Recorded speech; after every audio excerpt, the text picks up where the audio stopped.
Okay, let's get started. Good afternoon, or good morning, or even good evening, depending on where you are in the world. Welcome to another Henry Jackson Society virtual event. I'm Alan Mendoza, the Executive Director of HJS, and it's my pleasure to introduce our event today on foreign policy under the Kennedys, lessons for President Biden. And I think, as the name suggests, obviously what we're going to try and do in the next hour is investigate a little bit through the paradigm of the Kennedy family, particularly, of course, Jack, Bobby, and Ted, to see lessons from their time, and if any are applicable, firstly to current day times, and what can be learned from them. And in order for us to do that, we've got three excellent speakers for you. First up, I'll introduce them in the order they will speak. First up, we have Lawrence Hass. Now, Lawrence is the reason we're having this event, actually, because he is the author of a new book, The Kennedys in the World, How Jack, Bobby, and Ted Remade America's Empire. And that, of course, is available to purchase in every good bookstore. And Larry's just told us that The Guardian, we believe, will be carrying probably a review of some kind very shortly if you want to learn a bit more, if he hasn't convinced you in this event.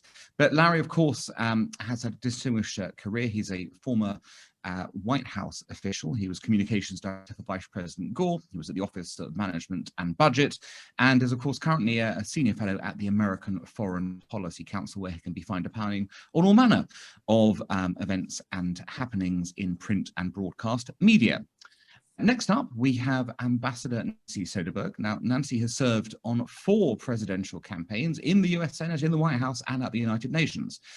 She's perhaps most famous to us here in the UK on account of her work in Northern Ireland. She also advised President Clinton on policies towards China, Russia, the Balkans, and a variety of conflicts in Africa, and was indeed given ambassadorial rank as the alternate representative to the UN as a presidential appointee. She's also, of course, been at the National Security Council. For the purposes of today's discussion, though, she, of course, was the senior foreign policy advisor to Senator Edward M. Kennedy. So welcome, Ambassador Soderberg.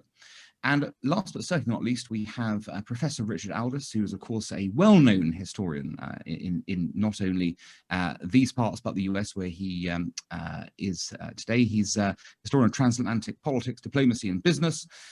His 11 books as an author and editor include Schlesinger, the Imperial Historian, and, of course, an enduring topic of interest for us, Reagan and Thatcher, the difficult relationship.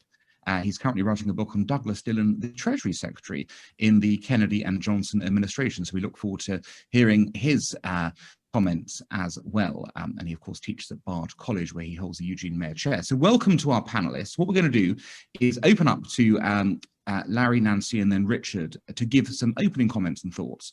At the same time, I'd encourage you watching at home or in your offices to come up with some questions you would like to ask, because as usual, we will open up the floor to you a little later in the discussion for you to ask questions of our panelists. So get thinking, and of course, to ask a question, you simply submit it in the Q&A function, and we will then pick and call upon you to come on screen and talk and give your question. But for now, let me pass over to Larry. Larry, would you like to give us your opening thoughts? Thank you.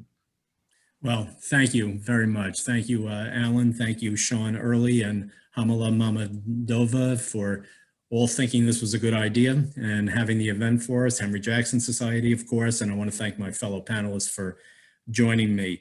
I'm going to, let's say, give you 2 minutes of grounding in the book, because it sets the stage for the topics that I want to talk about today, the issues, Kennedy foreign policy, how they relate to Biden, and all the rest.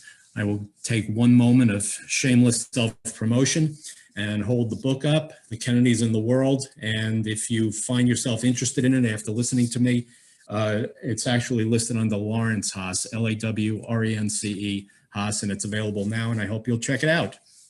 As you can imagine. So in a nutshell, here's what the book's about.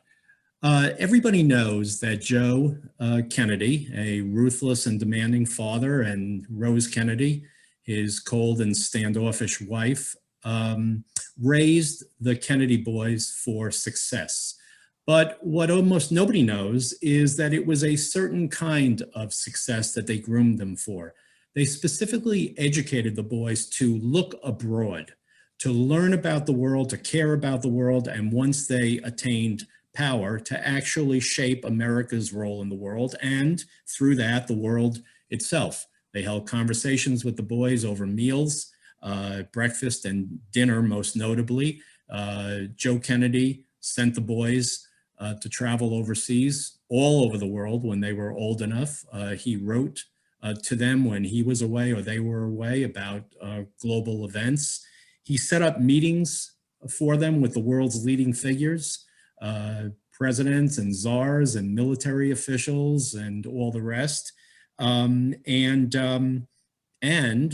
what almost nobody knows is that all three of them, at some point in their travels, served as foreign correspondents, writing long articles about the world back home and positioning themselves as global thinkers.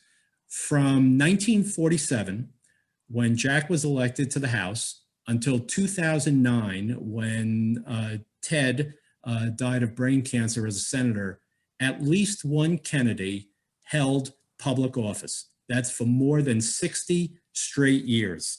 And over the course of that time, the three brothers shaped broad issues of war and peace, as well as virtually every major global challenge that the United States faced on their watch, all over the world: Europe, Asia, Africa, Latin America, and the rest.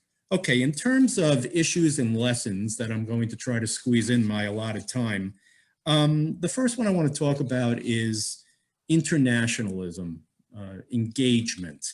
I've already told you about their background in terms of their focus on the world abroad, and through the conversations and the travels and the writings, they came as young men all to discard the isolationism that their famous father, who, as you know, served as the US ambassador to London in the late 1930s, held, this isolationism that he held really throughout his life. They came to see that America needed to play an active role in the world. And in fact, beyond that, that there were certain things that only America, with its power and influence, could do. And I would suggest to you that in recent years, the world has been somewhat adrift on major issues because the United States has not played that traditional role.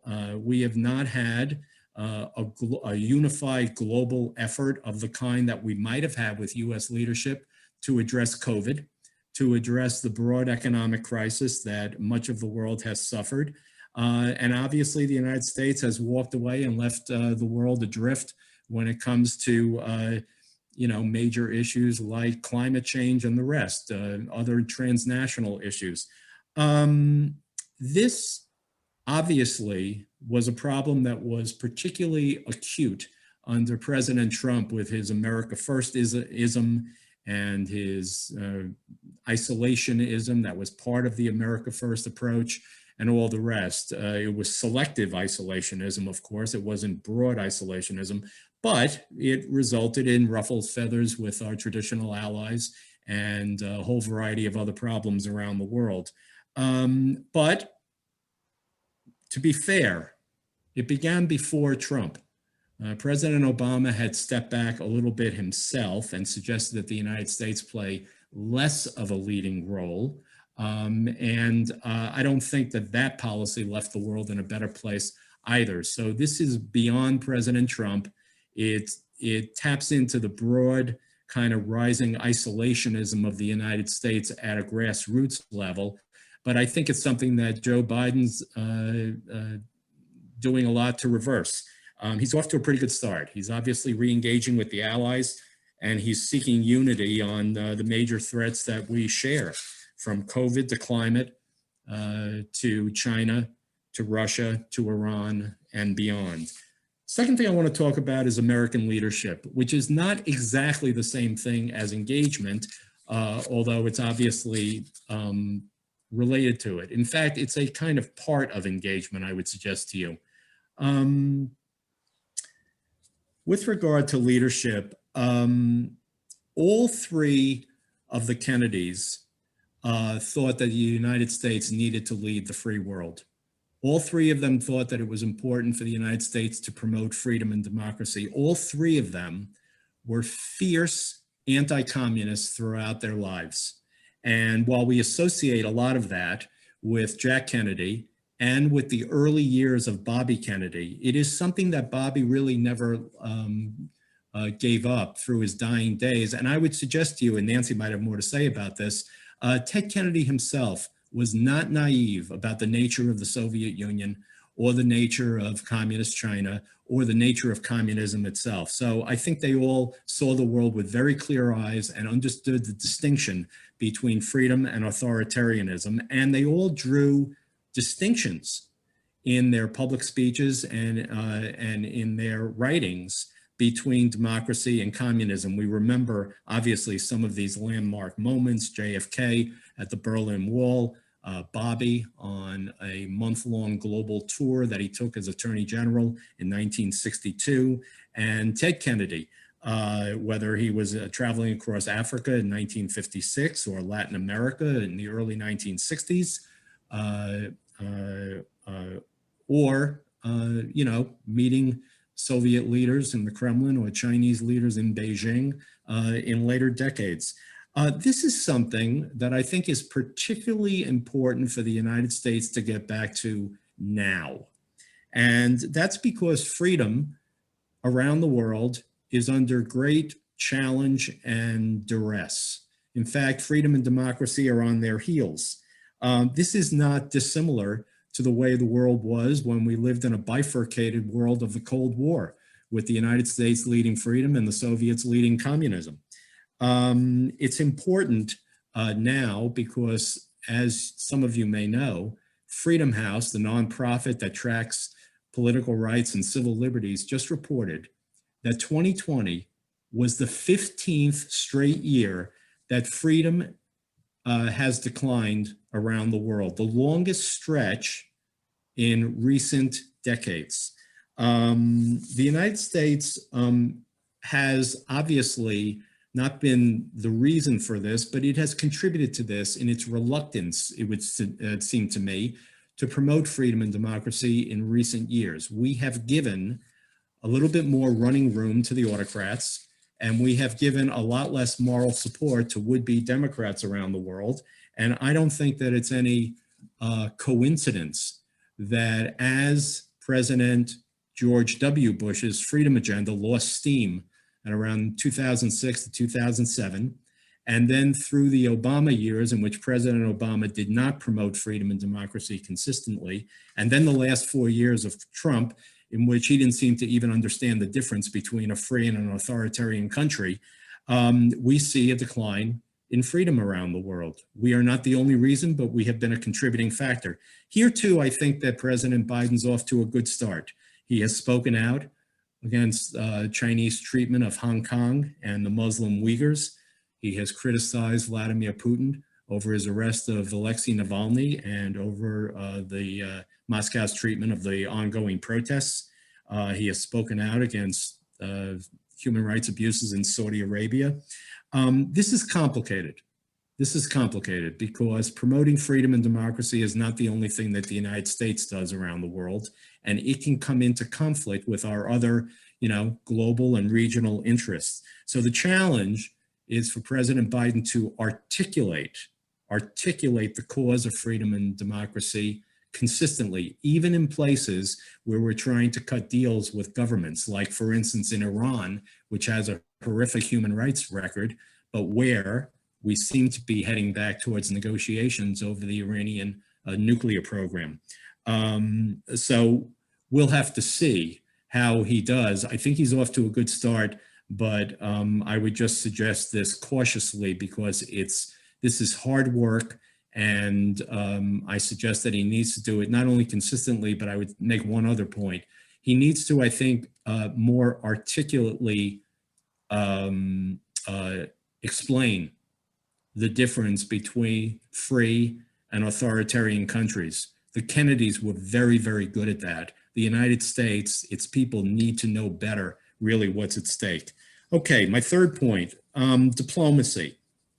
All three brothers favored diplomacy and feared war. And a lot of that came from family experiences. They lost the older son, Joe Jr., at war in a dangerous bombing mission over Germany in 1944. Jack saw the horror of war up close. It was not just his heroic efforts on the PT-109 that we all know about, but it was the fact that he saw real shooting and real killing, and wrote pretty graphic letters back to his parents while he was out in the Asian seas. Bobby Kennedy enlisted in the military, though he didn't see much action. And Ted Kennedy was not naive about the horror of war himself.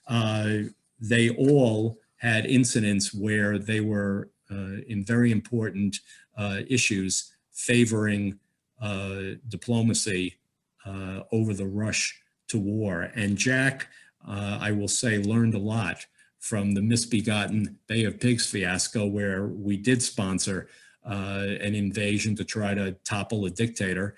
And obviously that didn't go well. And as a result, Jack realized that he had to take foreign policy and the mechanics of it and the risks of it a lot more seriously. It convinced him not to send troops to Laos, as his military advisors were recommending he do in early 1961. And most importantly, it convinced him to withstand the pressures of his military chiefs in late 1962 not to take military action during the Cuban Missile Crisis and to resolve it peacefully. Bobby was kind of ahead of the game in Vietnam when he was, favoring negotiations, even with the Viet Cong, before most of the country was there. And Ted Kennedy, as Nancy knows all too well, was ahead of the game when it came to U.S. policy with Iraq. He opposed both U.S.-led invasions, 1991 and 2003. And while the 1991 invasion went pretty well for the United States, the latter one did not. And in the end, Ted Kennedy looked like a prophet. Here too, I think Biden is trying to engage a lot more than we've been engaging in recent years. He's spoken to the Chinese leader, Xi Jinping, by phone. This Thursday, senior U.S. and Chinese officials are going to be meeting in Alaska.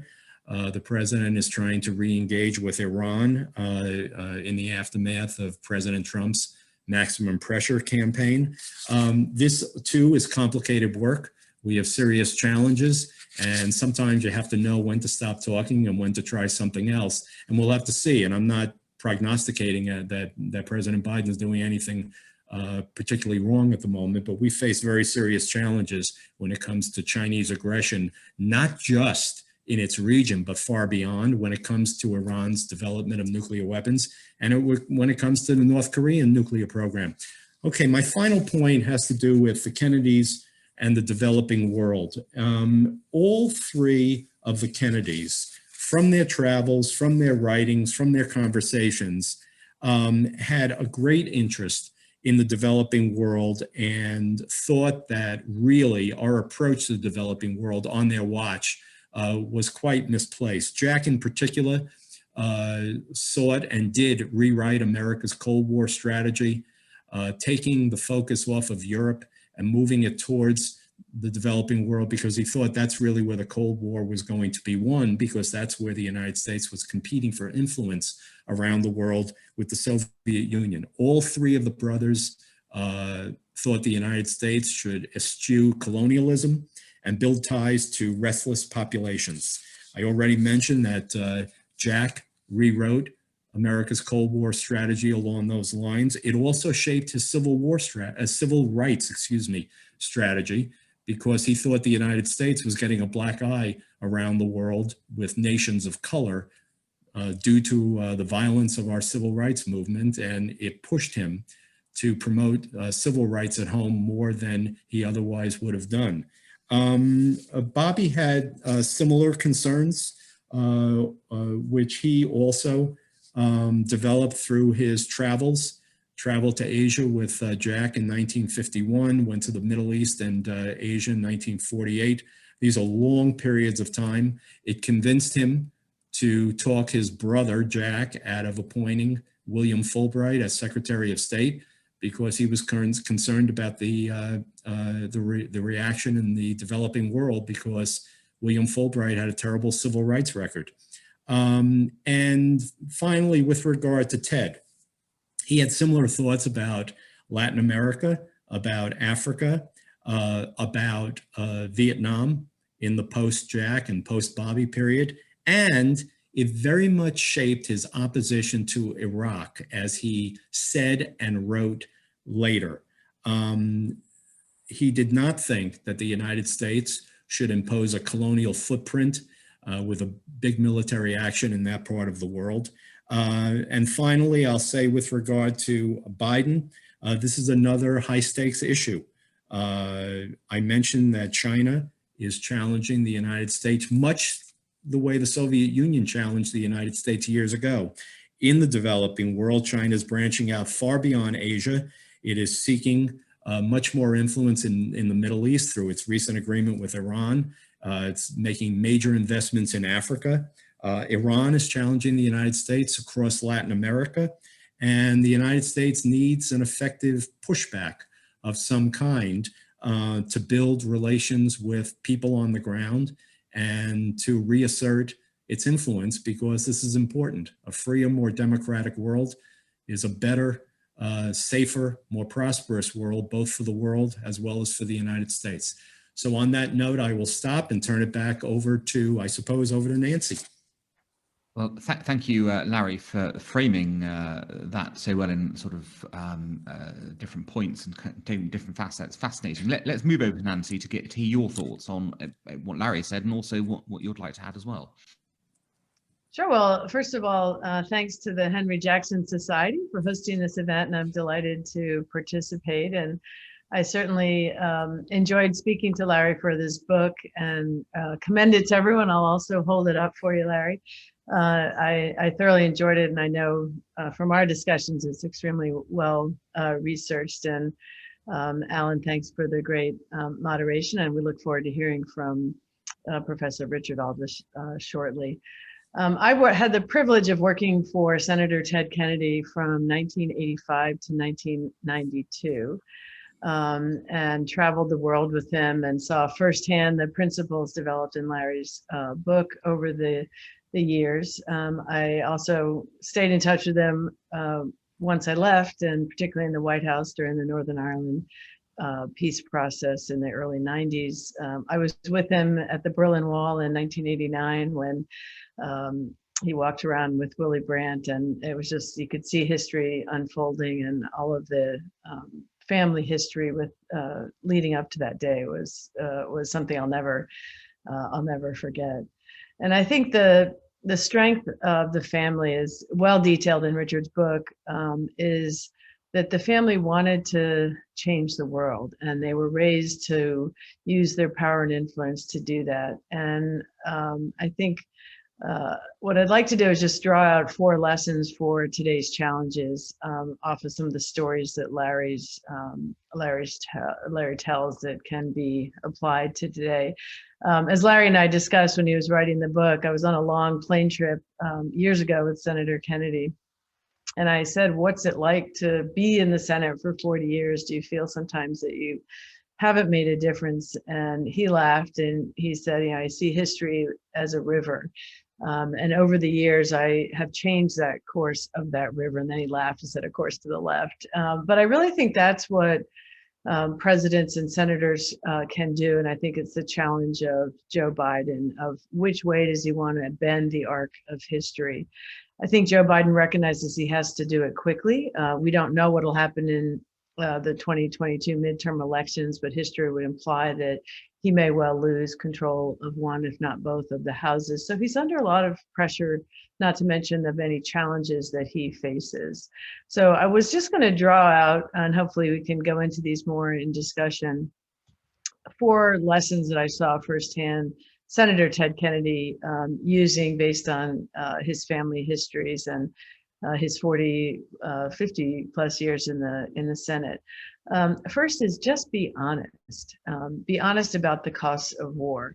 Let the American people know and decide. They have a right to know. We're a government of democracy, and yet time and time people try and bend the facts to justify a narrative that never necessarily will last. And Senator Kennedy stood up for the Kent students who were peacefully protesting at their university. He talked truth to power about Vietnam War, using both his back channels with Henry Kissinger, but also his public forum as the Senate Judiciary Chair of the Subcommittee on Refugees, to highlight the human toll of these things. I helped draft the speech in 1991 opposing the war in Iraq, and then I remember him calling me in 2002 saying, "Hey, can we just recycle that speech you wrote, because the casualties that we predicted actually did end up coming true in 2002." And this was something he felt personally, a human connection to those war. And I think looking honestly at what our challenges today are faced is an important lesson from the Kennedy legacy. What are the challenges on Iraq, Afghanistan, and Yemen today, the biggest humanitarian crisis? What is the human toll, not just in terms of American lives, but also in the civilian citizenry? And let's bring those home and have a real debate about it. I feel like we've forgotten some of these longest wars, particularly Afghanistan. Secondly, Senator Kennedy always stood up for the individual. It was always personal with him. He loved people. He'd get to know them. He'd call them on the phone. He'd have them over to dinner at his home. He'd go to their homes. And as Larry mentioned, we're in the 15th year of democracy's decline as tracked by Freedom House. And I think were Senator Kennedy alive today, or any of the Kennedys, they would have reached out as much of them did over the histories. Larry talks about in his book the trip to the return to democracy in Chile of Patricio Aylwin. And I was privileged to be on that trip, and remember Senator Kennedy telling the people of Chile that we could now breathe the free air of Chile at last, and how important that whole ceremony was. And he made a point of going to see political prisoners, went to a church with the activists, the Letelier and Moffat family, who had been murdered by the regime, on their way to see Senator Kennedy and others in Congress. Their family members were there. He never forgot the person in all of this. And I think today in our challenges, we need to make it about the individual people that can then start a floodgate of change when people see the story of the Uyghurs, the Rohingya, today the Tigray that's now under threat, those political prisoners, those jailed journalists. Make it personal and bring the people to life, because it could happen to you. And I think that power of the Kennedy family and the power of America doing that can save lives and change narratives. Third, use back channels.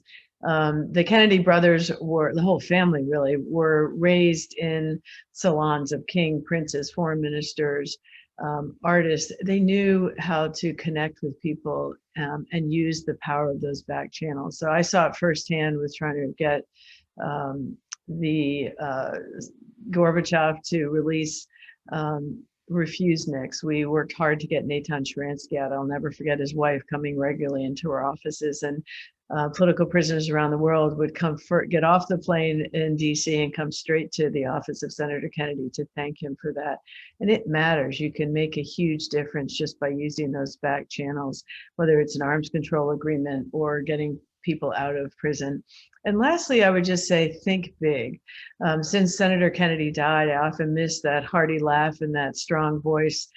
He certainly would have been all over this COVID and making sure that we had health care. He would have been all over the need to revamp our refugee situation and the big challenges of climate change. And in the end, don't be afraid to try and change that arc of history, because we all are part of that, and those in power need to also speak truth to those in power. And with that, let me turn it back to Alan, and thanks again for being part of this discussion, and look forward to the questions. Okay, well, I can see we're going to have several hours of conversation after the speech, because so many fascinating topics have been opened up. Thank you, Nancy, for bringing those 4 lessons from the Ted Kennedy portion. Richard, over to you. Well, thank you very much, Alan, and thank you to you and the Henry Jackson Society for hosting this event. Congratulations as well to Larry. I mean, the book really is absolutely terrific. I would certainly urge everyone to go out and buy it. And what a pleasure it is as well to be on this panel with Nancy. I lived in Dublin for 15 years, so I well know the contribution that she made to the Anglo-Irish, to the peace deal. There and so on. I think that one of the things that I find so interesting about this book is the way in which it prompts us to think about the Kennedys in the world, but also their worldview and the importance of character. And I think there are three obvious points of connection with President Biden. The first is really connected to temperament as commander-in-chief, and that is the question of resilience. President Biden is often described as the luckiest and unluckiest man alive. That we know that he's been through great personal tragedy himself, through the death of his wife and child, the early death of another child, the aneurysm that he had himself, came near death, but also politically, the humiliations that he's been through, but also the spectacular successes that he's been through. And I think that proximity to death in particular is clearly something that he shares with John F. Kennedy. That JFK was ill all his life, almost died from scarlet fever as a baby, severe colitis as a child, in and out of hospital, the diagnosis with Addison's disease, the severe back pain. He was given the last rites on 4 separate occasions, and this developed in him a kind of a resilience which applies in his own life, but also in policy making as well. Larry mentioned the PT 109 incident during the Pacific. Yeah, on that occasion, when his boat was sliced in half, he then swam 3.5 miles with a man strapped to his back. Now, no amount of entitlement, no amount of money, no amount of privilege, his father's influence was going to get him from that boat to that island with that man on his back. There were reserves of character that he was able to draw on. And as I say, I think that resilience in the face of failures, of challenges, both physical and then subsequently political, is something that he shares with President Biden. The second thing is more spiritual, and that clearly is Catholicism. I often think that we actually underestimate the importance of Catholicism to President Kennedy, that because he had to spend so much time proving that he wouldn't somehow be beholden to the Vatican, and the famous speech that he made in Houston during the 1960 presidential election campaign.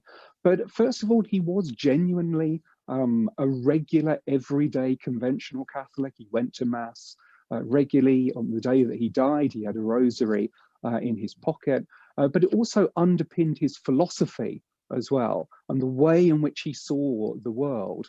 And you see that in a lot of the speeches that he made earlier in his career, before he was running for president. For example, in 1955, in a commencement address at Assumption College in Worcester, Massachusetts, he based it around Newman's idea of the stern encounter to come when real and living principles, simple and entire and consistent, Newman says, one in the church and the other out of it, at length rush upon one another.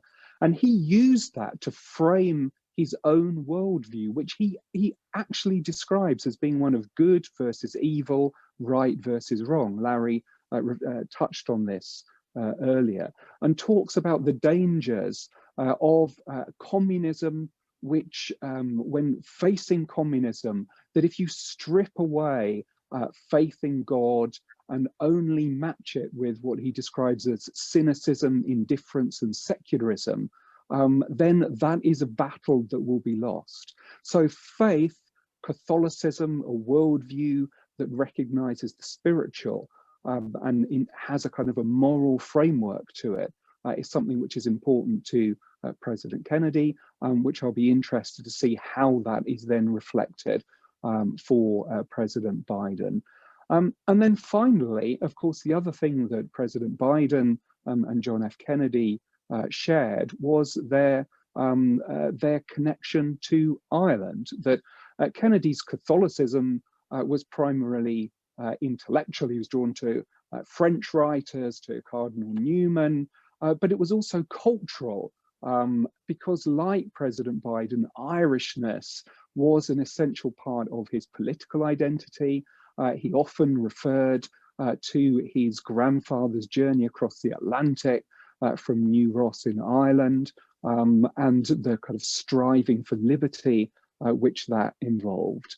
But that Irishness, and again, I think this is something which is often forgotten, is very much rooted in a transatlantic context, that his literary influences, for example, were primarily Anglo-Irish, that he cited as his favorite books, The Seven Pillars of Wisdom by T.E. Lawrence, Lawrence of Arabia, Lord David Cecil's biography of Lord Melbourne, who'd been Chief Secretary of Ireland, people like John Buchan from the other tradition, a prominent Ulster unionist, and of course Churchill, who'd lived in Dublin as a child when his grandfather was Viceroy of Ireland. His experience of living in London in the 1930s had a profound effect. It actually influenced his own first book, that when he sat in the House of Commons and heard Chamberlain explain why Britain was going to war, that became the basis of Kennedy's Harvard PhD thesis and his own first book. He was fascinated with the British aristocracy. His sister, Kit, married into the family of the Duke of Devonshire. That also gave him a connection with Harold Macmillan, who was British Prime Minister when Kennedy was president, and became his closest political relationship and ally. And in case we forget that these things did bring real connections that were personal, but they also were political. That, for example, when Macmillan got Polaris, the Polaris nuclear weapon system for Britain at the Nassau Conference, that was very much done because of his personal connection that he had with Kennedy. When Richard Neustadt had to do a report on this, it was described as king to king, because the Department of Defense was so opposed to it. So President Biden doesn't have that cultural connection with the UK in the way that John F. Kennedy did, but he is an inheritor, it seems to me, of that Kennedy Atlantic worldview. And of course, this is where the verities of the Anglo-American relationship, the nuclear relationship, the intelligence relationship, the naval relationship begin to kick in, the realities of power. Britain is the fifth or sixth, depending how you measure it, biggest economy in the world, the NATO commitment, and so on. So the fact in some ways that we haven't moved on for a generation by President Biden taking up office seems to me that there are genuine opportunities in the relationship for Britain and for Europe more generally, in the same way that there were when President Kennedy took office. Thank you. Thank you, Richard. And actually, that's great that you brought in that UK connection at the end, because that was going to be something I asked. You've actually solved that already. So thank you for bringing those sort of personal connection issues into it. Right, we're going to move to some questions. I'm going to ask a couple just to get us started. Anyone else who wants to ask one, please put it into the Q&A. Don't do the raise hand thing, put it actually into the Q&A. We'll pick around in a moment, and I'll get my colleague to reach out to the first three speakers. But what I want to ask to start with to all of you is, obviously, all politicians are creatures of their time, essentially. So, and the sense, of course, of Kennedy's time was curtailed, at least the first two, because of assassination. I wonder whether, and again, looking at the Democratic Party of 2021, whether certainly Bobby and Jack would have recognized the Democratic Party of 2021 in terms of its foreign policy views, which I think it's fair to say are a little different to, say, the Democratic Party of 1960 in particular. And I say that with full consciousness that we are the Henry Scoop Jackson Society, and that's also an interesting thing to look at in terms of the paradigm of the past and going forwards. So I'd like your thoughts on how the Democratic Party's changed, how that was reflected within the politics of the Kennedys, and how that affects the freedom of maneuver that President Biden, who, let's not forget, has had a 50-year career in politics, also has to look at. So I suppose that's question number one. And question number two, I'm going to take actually a question from an anonymous attendee who's put one down here. It's actually a good one, actually, about nuclear proliferation. We know that JFK obviously had the issue of nuclear proliferation as president. He had to deal with the Soviet nuclear threat.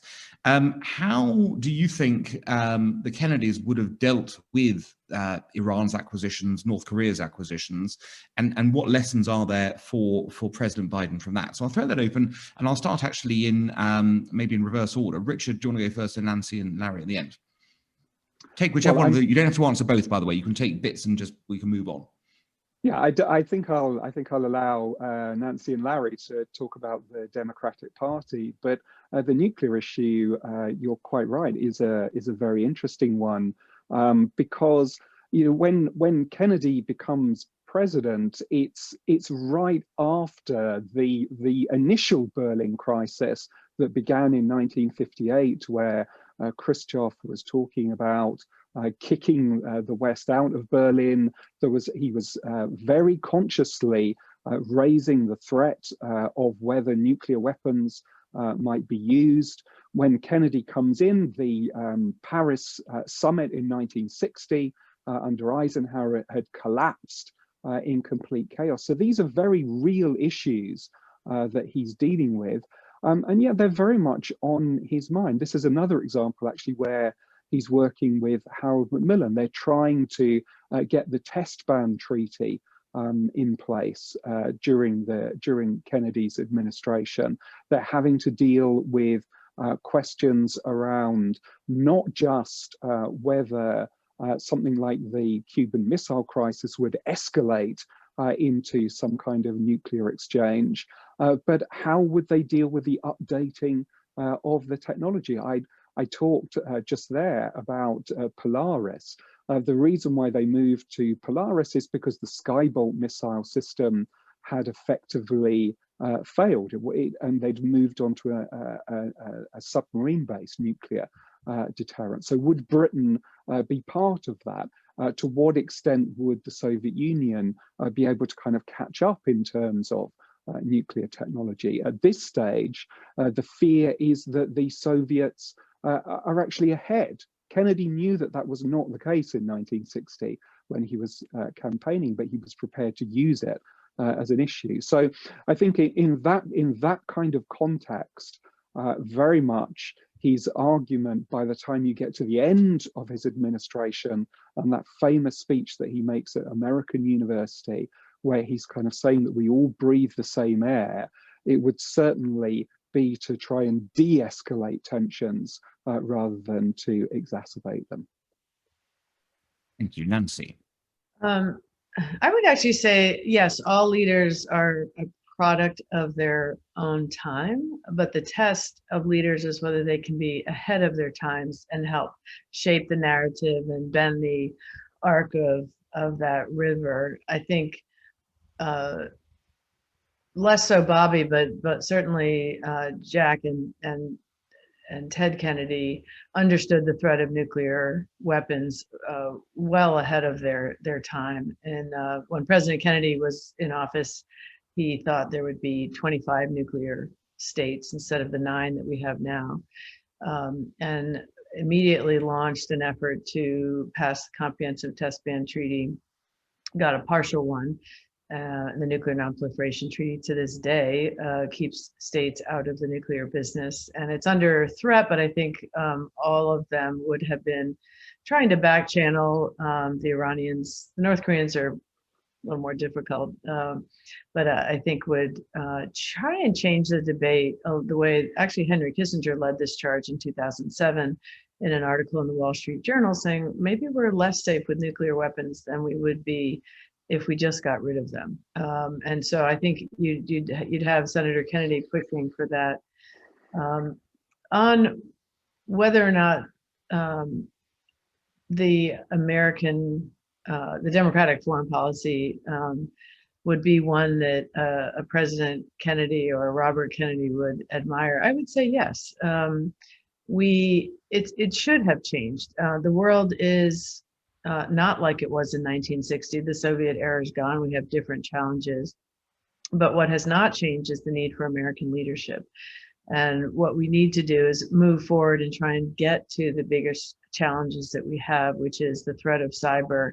The threat of terrorism is still out there, and saving the planet from eradication and trying to lift up the bottom billion around the earth. And I think the Democratic Party is, we like to fight among ourselves, certainly, but I think that all of the Kennedys understood that you have to address the threats of your time. So I think were any one of the three still alive, we'd be probably further along in meeting those challenges than we are today, just because of the power of their voice and history. But I think we're moving in the right direction. Larry? Yeah, so I want to talk also about this issue of the Democratic Party and foreign policy. And I agree, first of all, with everything that Richard said in answering the other question, and with Nancy and what she said. One of the reasons I wanted to write this book is because I thought that actually the Kennedys were a wonderful prism through which to really examine America's role in the world across the post-World War period. They symbolized the evolution of what we see, not just of the Democratic Party thinking, but really of America's, evolving views of what it should do around the world. And I mean it in the following sense. From the aftermath of World War II, so late 1940s, up through really Jack's death and maybe into 64, 65, the United States benefited from what was known as the Cold War consensus. And Jack was really the quintessential Cold Warrior, but Bobby and Ted were also pretty hardcore Cold Warriors up through Jack's death in 63 as well. And the Cold War consensus was that the United States, its leaders and its people basically agreed that the biggest foreign policy challenge for America was containing Soviet-led communism and Soviet expansionism around the world. Vietnam, in essence, breaks apart the Cold War consensus because it had started as a Cold War venture, military advisors as opposed to troops, but still a Cold War venture for Jack, who said we need to take a stand against communism, and Vietnam is where I'm going to do it. And he says it in the aftermath of the Bay of Pigs, where he fears that Khrushchev thinks that he's not only weak, but actually stupid. And he tells his advisors, I need to reassert myself. It's not going to be Laos. Vietnam is going to be the place we do it. But as Vietnam, as LBJ militarizes the effort, sends in 500,000 troops, changes the whole nature of it, and Vietnam descends into horror, Bobby, who has emerged as very much a new man in the aftermath of Jack's death and many months of trauma, eventually leads the effort, the opposition to Vietnam within the Democratic Party. He's not first, but he is overwhelmingly the most influential by sheer virtue of the fact that he's Kennedy. And he is eventually aided on this more and more by Ted Kennedy, whose opposition grows more slowly than Bobby's, but grows through the mid-1960s. And I say in the book that Bobby had more to do with the breakdown of the Cold War consensus in America than anybody else. And then what do we have with Ted in the aftermath of Bobby's death? We have, through Ted and through the larger American activity around the world, a search for a consistent, effective U.S. role in the world, a search that, it seems to me, continues to this day. And we've had presidents who have sort of fluctuated greatly, you know, from left to right, from engagement to retreat, to leadership, to, you know, taking more of a back seat. We have seen Ronald Reagan try to resurrect the Cold War consensus, something that Ted Kennedy thought was a particularly bad idea, and he led the opposition. In Kennedy's time, and one of the sort of the untold story within the untold story, Ted Kennedy probably over the course of his more than 40 years in the Senate had a greater long-term impact on America's role in the world than either Jack, who served as president, and Bobby, who served as his closest advisor in the White House and also in the Senate.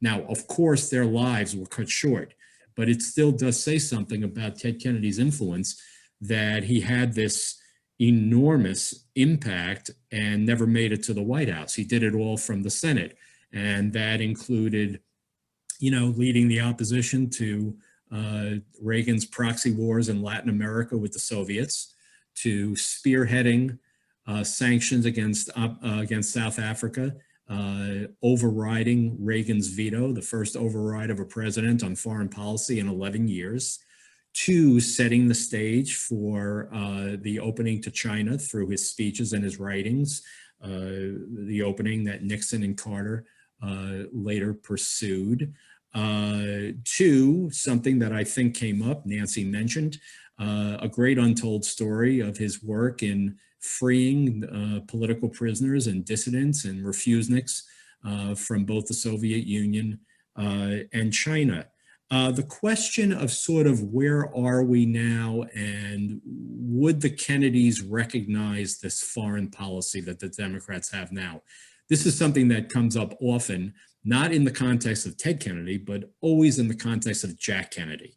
You know, the hardcore Cold Warrior, sort of ran to the right of Nixon when he ran for president, all the rest. Democratic Party, is it really soft? Is it, you know, something that, you know, Jack couldn't get elected in? Well, it's a tough question, but I think I come out where Nancy does. The Democratic Party changed, but appropriately, because the world changed. We no longer have the Cold War. On the other hand, there are elements of Kennedyism that I think are appropriate, and it's part of what I tried to say at the front in my opening remarks. I mean, we do need to make the case. Joe Biden, I think, is the right person to do as a centrist, but we do need to make the case, just as we did with the Soviet Union. What is at stake with a rising China, with a resurgent Russia, with an aggressive Iran when it comes to freedom and democracy and American influence? And what is America going to be, and what's the world going to be?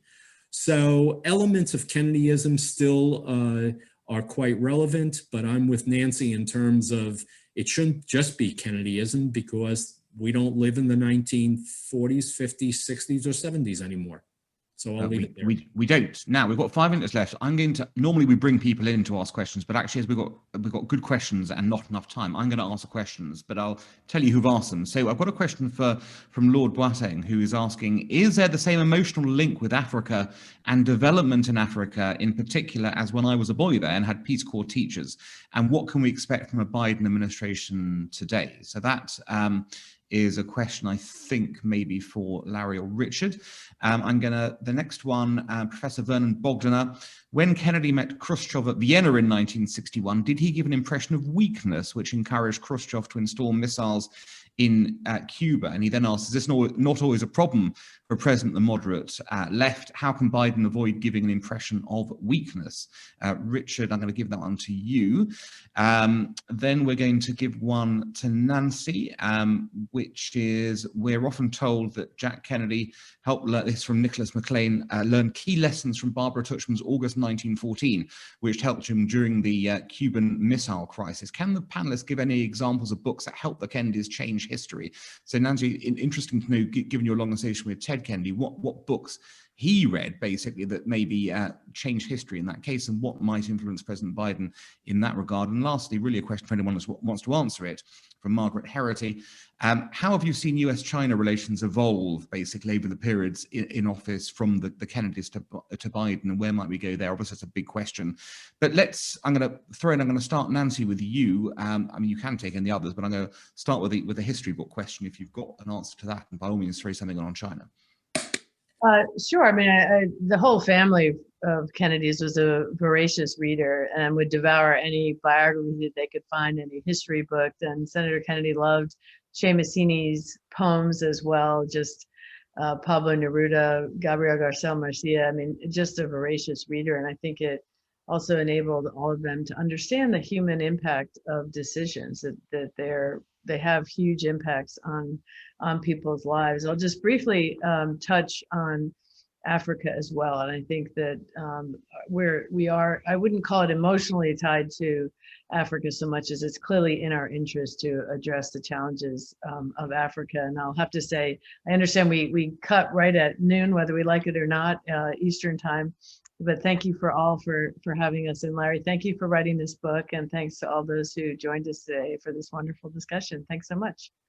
Thank you, Nancy, for being commendably brief in your comments, but still insightful. Richard, what about the Khrushchev question? You're on mute still.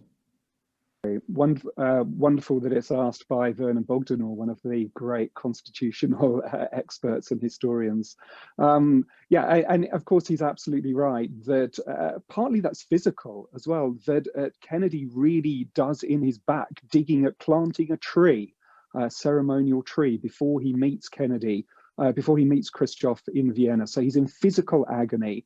He performs very badly. He himself says that he got completely pulverized by Khrushchev. And you have to remember that Khrushchev had been used to dealing with Eisenhower, this figure who had been supreme Allied commander during the Second World War, and had a kind of a real kind of grizzled authority about him. And effectively, he thought that JFK was just a boy doing a man's job. So yes, it did fundamentally help convince him that Kennedy was someone who was weak, who would buckle under the strain, and he decided that he would do precisely that. First in Berlin, of course, and then subsequently in the Cuban Missile Crisis.